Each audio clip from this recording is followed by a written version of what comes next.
Telangana speaker గడ్డం ప్రసాద్ పై supreme court serious అయింది. BRS ఎమ్మెల్యేల అనర్హత పిటిషన్ల అంశంలో తీవ్ర ఆగ్రహం వ్యక్తం చేసింది.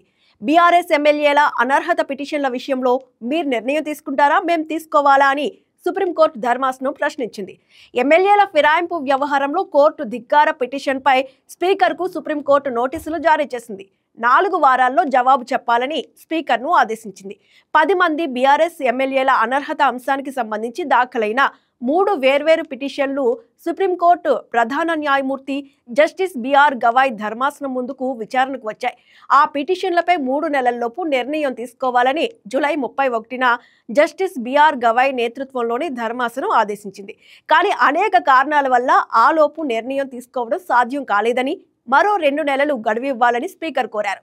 అయితే 3 నెలల డెడ్ లైన్ దాటడంతో సుప్రీంకోర్టు ఆదేశాలను ఉల్లంఘించిన స్పీకర్ గడ్డం ప్రసాద్ కుమార్ పై కోర్టు ధిక్కరణ కింద చర్యలు తీసుకోవాలని కోరుతూ కేటీఆర్ తాజాగా కోర్టు ధిక్కరణ పిటిషన్ దాఖలు చేశారు. అలాగే న్యాయస్థానమే తమ పిటిషన్లపై విచారణ చేపట్టి నిర్ణయం వెలువరించాలని కోరుతూ కేటీఆర్ మరో పిటిషన్ కూడా వేశారు. ఈ క్రమంలో పార్టీ ఫిరాయించిన ఎమ్మెల్యేలపై నిర్ణయం తీసుకోవడాన్ని అత్యున్నత న్యాయస్థానం ఆక్షేపించింది. అంతేకాదు కోర్టు ధిక్కరణ నోటీసులు జారీ చేసింది. స్పీకర్కు మరో 4 వారాల గడువు ఇచ్చింది. లేదంటే నేరుగా తామే రంగంలోకి దిగుతామని హెచ్చరించింది.